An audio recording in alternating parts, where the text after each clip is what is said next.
సోమరాజు గారు, రఘురామ శర్మ గారు, వెంకట శర్మ గారు, పతాంజలి గారు, మిగతా పండితులందరికీ పేరు పేరున నమస్సుమాంజలు. సో మీ అందరి పండితుల ముందు మాట్లాడాలంటే అది హనుమంతుని ముందు కుప్పిగంతులు వేసినట్టే ఉంటుంది. అందుకని రఘురామ శర్మ గారు అడిగినటువంటి 2 మాటలు, శాస్త్రి గారి గురించి ఒక 2 మాటలు చెప్పి నాకు ఇచ్చినటువంటి అవకాశాన్ని ముగించుకుందాం అనుకుంటున్నాను. తప్పకుండా వారు అడిగిన కొల్చారం మల్లినాథ సూరి పీఠాన్ని పునరుద్ధరణ కోసం భారత ప్రభుత్వం తరఫున, కల్చరల్ మంత్రిత్వ శాఖ తరఫున 100% ప్రయత్నం చేస్తాను. నేను పార్లమెంట్ సభ్యునిగా ఉన్నటువంటి సమయంలోనే మల్లినాథ సూరి వారి ఆశ్రమాన్ని, పీఠాన్ని ఖచ్చితంగా పునరుద్ధరింపజేస్తాను. భారత ప్రభుత్వం నుంచి దానికి సంబంధించిన నిధులు రావడంలో ఏమైనా ఇబ్బందులు ఉంటే మెదక్ ఎంపీగా మాకు సంవత్సరానికి వచ్చే 5 కోట్లలోంచి కొంత కేటాయించి ఖచ్చితంగా ఆ పీఠాన్ని పునరుద్ధరింపజేస్తానని చెప్పి ఈ సందర్భంగా తెలియజేస్తా ఉన్నాను. మేము ఎప్పుడో చిన్నప్పుడు పుస్తకాల్లో తెలుగు సార్లు చెప్పినప్పుడు విన్నాం మల్లినాథ సూరి గారి గురించి.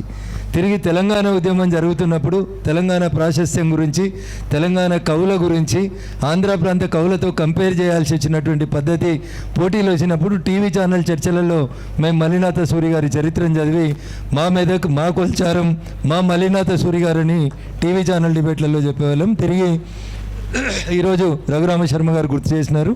తప్పకుండా దాన్ని పునరుద్ధరింపజేస్తాం. కాకపోతే వేద పాఠశాల పునరుద్ధరణకు సంబంధించి మీలాంటి పెద్దలు ఎవరైనా ముందుకొస్తే మేము చేయగలిగేటువంటి సహాయం ఏమైనా ఉంటే ఖచ్చితంగా వేద పాఠశాల పునరుద్ధరణకి మేము సాయం చేస్తాం. కానీ మాకు వేదం రాదు, పాఠశాలలలో టీచర్గా చెప్పగలుగుతాం కానీ వేదాలు చెప్పలేం. అంటే మీలాంటి పెద్దలు ఎవరైనా ముందుకొచ్చి ఆ వేద పాఠశాల పునరుద్ధరణకి మీరు ముందడుగు వేస్తే రాముడు వారధి కడుతుంటే ఉడతలు సహాయం చేసినట్టు మేము కూడా ఎంతో కొంత ఆ వేద పాఠశాల పునర్నిర్మాణానికి, దాని పునరుద్ధరణకి ఖచ్చితంగా మేము సాయం చేస్తామని చెప్పి ఈ సందర్భంగా తెలియజేస్తూ ఉన్నాం. పదవిలో ఉన్నా లేకున్నా నరసింహరావు గారు ఈ మండలానికి సంబంధించినటువంటి వారు, సహాయం కావాలని ఎవరైనా పోతే ఖచ్చితంగా చేస్తారని వారి గురించి నేను కూడా విన్నాను. కాబట్టి ఈ 2 కార్యక్రమాల లోపల నాతో పాటు వారు కూడా వారికి ఉన్నటువంటి శక్తియుక్తులను ఉపయోగించి సహాయ సహకారాలు అందిస్తారని నేను మనస్ఫూర్తిగా పెద్దలు వారికి ఈ సందర్భంగా విజ్ఞప్తి చేస్తూ ఉన్నాను. ఇకపోతే ఈ ఆలయ ప్రారంభానికంటే ముందు వెంకటేశ్వర శర్మ గారు నా దగ్గరికి వచ్చినారు. నేను అంతకుముందు బగలాముఖి దేవస్థానం కోసం దత్యా పోయేవాడిని, మధ్యప్రదేశ్ దత్యా అటు పోయేవాడిని రెగ్యులర్గా. ఇప్పుడైతే శర్మ గారు వచ్చి ఇక్కడ గుడి కడుతున్నామని చెప్పినారు, నేను అప్పుడప్పుడే ఎంపీ గెలిచినాను, లేదా ఎలక్షన్స్ ముందో వారు వచ్చి నన్ను గెలిచిన, ఎన్నికల కంటే ముందు గెలిచినారు. సో నేను అప్పుడు అనుకున్నాను దత్యాకు పోవాల్సినటువంటి అవసరాన్ని శర్మ గారు లేకుండా చేస్తున్నందుకు శర్మ గారికి నేను రుణపడి ఉంటాను. ఎందుకంటే దత్యా చాలా దూరం, మధ్యప్రదేశ్ చంబల్లో దాకా పోయేవాలి, చాలా దూరమైనటువంటి ట్రావెల్ చేయాలి, ఇబ్బందికరంగా ఉంటుండే దత్యా పోయి అమ్మవారి దర్శనానికి పోవాలంటే. తర్వాత ఇక్కడికి 2-3 సార్లు వచ్చినాను. ఈ ప్రాంత అభివృద్ధి కోసం ఈ ప్రాంత పార్లమెంట్ సభ్యుడిగా అన్ని రంగాల్లో 100% మీలాంటి పండితుల సూచనల మేరకి ఖచ్చితంగా ఏ రంగంలో మా సేవలు ఉపయోగపడతాయి అనుకుంటే అక్కడ మేము ఉపయోగపడేందుకు ఖచ్చితంగా మీ ఓట్లతో, మీ ఆశీస్సులతో, మీరు ఇచ్చినటువంటి అండదండలతో ఈ మాత్రం మెదక్ ఎంపీ బాగా మాట్లాడతాడని పేరు వచ్చిందంటే మీలాంటి అనేక మంది గురువులు, మా సిద్దిపేట కాలేజీలో రాఘవేంద్ర శర్మ గారు అని ఉండేవారు, మాకు తెలుగు చెప్పేవారు సార్. ఆ సార్ లాంటి అనేక మంది సార్ల ఆశీస్సులతోటి ఇందాక ఎదిగినాం. ఖచ్చితంగా శాస్త్రి గారి గురించి నాకు వ్యక్తిగతంగా పరిచయం లేదు. నా డేట్ ఆఫ్ బర్త్ 1968. సో కాబట్టి నేను చాలా చిన్నవాడిని. సో వారి గురించి నాకు తెలవడానికి అవకాశం లేదు. కానీ ఇప్పుడు వచ్చి ఇక్కడికి వచ్చిన తర్వాత, నేను వచ్చినప్పుడు పతాంజలి గారు మాట్లాడుతూ వారు రాసినటువంటి పుస్తకాల గురించి, వారికి సంబంధించినటువంటి అంశాల గురించి చాలా విషయాలు చెప్పినారు. తెలంగాణ ప్రాంతంలో మొట్టమొదటి వేద పాఠశాలను ఏర్పాటు చేసి తెలంగాణలో పండితులకి పాండిత్యానికి కుదవలేదని ఇతర ప్రాంతాల పండితులతో పోటీ పడినటువంటి మాన్యులు, వారిని నేను వ్యక్తిగతంగా వారు ఉన్నటువంటి సమయంలో కలుసుకోలేకపోయినప్పటికీ ఈ రకంగా మీ అందరి సమక్షంలో ఈరోజు వారి శత జయంతి ఉత్సవ వేడుకల్లో మీ అందరి ఆశీస్సులతో ఎదిగిన ఒక పార్లమెంట్ సభ్యుడిగా ఇక్కడికి రావడం నిజంగా నా గౌరవంగా భావిస్తూ ఉన్నా.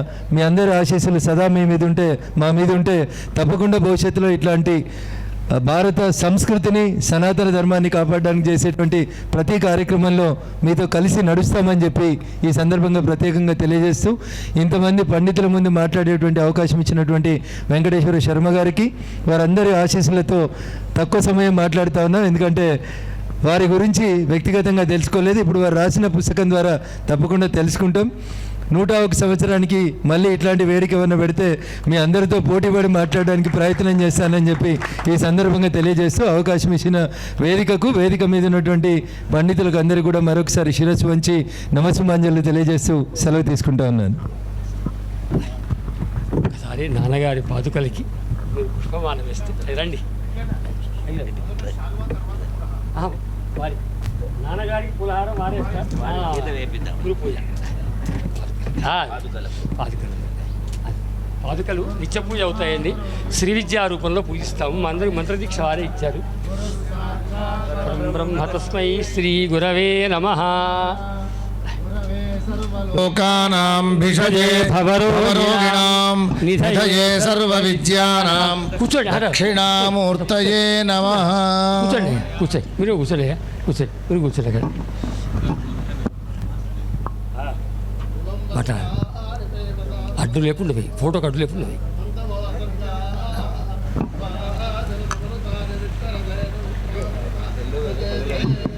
ఫలం మనోరథ ఫలం పుత్రపౌత్ర ప్రవర్ధనం యస్మాత్ తస్మాత్ శుభం మే స్యాత్ అతః శాంతిం ప్రయచ్చ మే.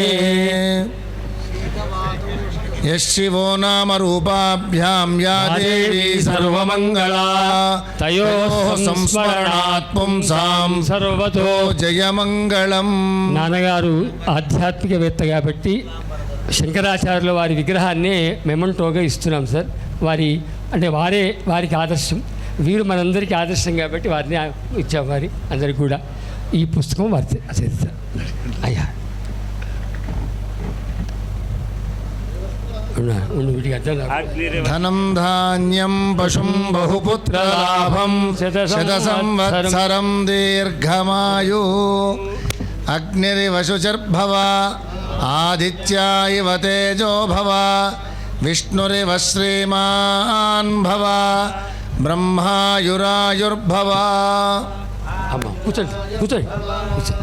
ఇమే శ్రియే పద్మహస్తే సుగంధే వక్షస్థలే పుణ్యసుజాయమానైః ప్రమోదమానైః అభిమన్యమానైః పుత్రైః పౌత్రైః శ్రీవర్ధతాం దీర్ఘమాయుః.